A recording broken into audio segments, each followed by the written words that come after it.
If you're new to the podcast community and you want to start a new podcast and you're looking for a platform that is user friendly, that has everything you need at your fingertips, that won't set any limits, that you can earn money, then I would recommend Anchor. Now, Anchor can be used basically anywhere. You could be in your car, you can be laying on the sofa in bed where you can edit, record, and upload. You can throw in soundtracks. Everything is there for you. Now, I use it because, it's user friendly and it is free, and I find it really easy to navigate without it being very confusing. Now, most platforms, before you can even try it out, you need to sign up and pick a plan. I like Anchor because I don't have to go through any of that. So I recommend it. Now, if you really want to get into it, I recommend you going to your website, anchor.fm, and, signing up. Or you can download anchor.fm from the Google Store, iTunes, and give it a try. So don't forget to go to anchor.fm, sign up, and I'll see you all in the podcast community. Hello and welcome to my seance room. I am your host, Miss Hyde, where we connect with our dearly departed and the occasional office ghost. In tonight's episode, we're going to be talking about, or I should say, we are going to be reading a story from the Backpackerverse called There Is Something Living Under Grandpa's Bed. So let's get started. I guess you can call me a closet ghost hunter, or at least an armchair enthusiast, because I enjoy all the shows and often use my EVP recorder when I find myself in a new surrounding. Sometimes I use it when I feel that the place is creepy or old. Even though I'm a big fan of ghost stories, I do at least try to use a healthy amount of skepticism. This event happened earlier this year when my grandfather was put into a nursing home. He suffers from dementia, but for the most part he can still hold an intelligent conversation. That's what makes this story so frustrating for me, because it's hard to try and sort through what actually happened and what I perceived, based on what I was told. You see, my grandpa did not want to be put into a home, and my relatives all agreed that he was too hard to handle, so I put his stories down to an excuse to try to get out. Still, I did my best to keep a clear head while prepared to investigate the nursing home, after Grandpa told me something was hiding under his bed. Every time I visit him, I saw that he had an elaborate ritual for getting out of bed, using the chair to crawl on and jump away, essentially skipping the part where his feet would be situated at the side of the bed. He said that there was this crazy man waiting, laughing, and teasing him through the night. I told my grandpa that he'd listened to too many ghost stories. I wanted to alleviate his fears, but the truth be told, I also was trying to calm myself down. Even though I'm a 32-year-old man with a certain amount of machismo, the idea of a crazy ghost haunting my grandpa gave me the creeps. One night, I decided to stay a little later to see what I could capture. We were sitting at the table near his bed when I asked Grandpa if I could check out the bed.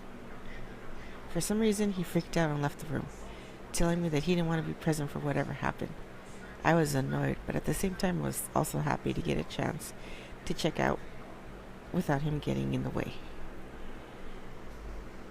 As soon as he was out of the room, a chill came over me, but I chalked it up to nerves. I went over to the bed, flicked the switch of my EVP recorder on, Noticing the chill was worse the closer I got to the bed. You know that electric charge you get when you get scared of? Well, that's it. Ramp that up to 1,000% and you'll get the idea of that how I felt. I jumped when I saw the sheets billow out.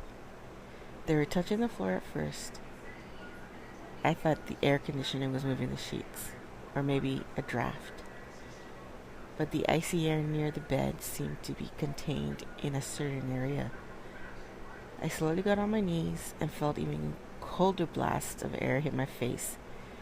Just a hissing noise came from nowhere. I screamed and quickly crawled away, then looked back at the bed. I was pissed that I didn't even have a flashlight, because it seemed like something was under the bed. I wondered if it was a rat, and in a temper, I threw one of my grandpa's towels under the bed. What freaked me out was that the sheets were dragged in a little further. Just then, Grandpa and the nurse came back in, so I looked like a little foolish. I got up, but right away the hissing noise came back, louder this time. Grandpa yelled, "That's it! He's back! I told you!" But the nurse told him he was imagining it. She went over and yanked the sheets back. Nothing was there. What was even more annoying was that I didn't capture anything, but I really felt like my grandpa was telling the truth. Funnily enough, he got to move to a different room where he feels safer. The thing is, we never found out what exactly was under the bed. It seems silly to think that it might follow him to his new room, but if I'm honest, it does concern me a bit. So what do you guys think is under his bed? A ghost? A spirit? A crazy old man? A roommate? Curious, because I would love to hear more from this person who wrote this story, but they didn't finish it. So I don't know. And it kind of feels like we're shortchanged a bit in the story. I don't know. On a scale of 1 to 10, I give it a 5. Not scary enough, not enough info. Yeah, I give it a 5. I would give it a technically a 4, but he's a fellow ghost hunter, so that's why he gets a 5. I have a guest coming on in half an hour. My best friend Sue. We're going to talk about the activities that are going on in her home, and we're going to see if the Anchor app will work for us, and see if I can actually get it to work, because we've tried like 4 times already and the bloody Anchor app doesn't work. Anyways, don't forget to like, subscribe, and share. Thank you for the downloads and the listens. I appreciate it. If you care to give a...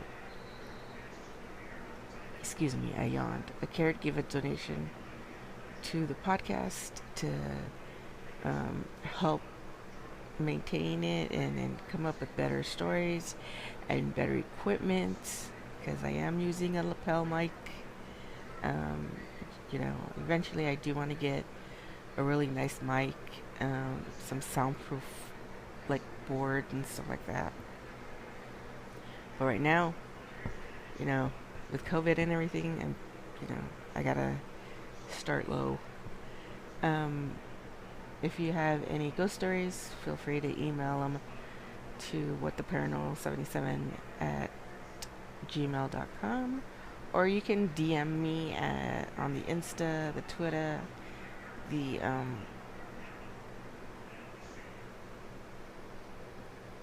excuse me, I yawned again. Woo. The Insta, the Twitter, the Snap. I will be having, like I said, a number where you guys can text your stories in. So I'm working on that.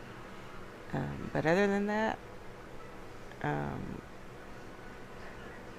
make sure you like, subscribe, and share.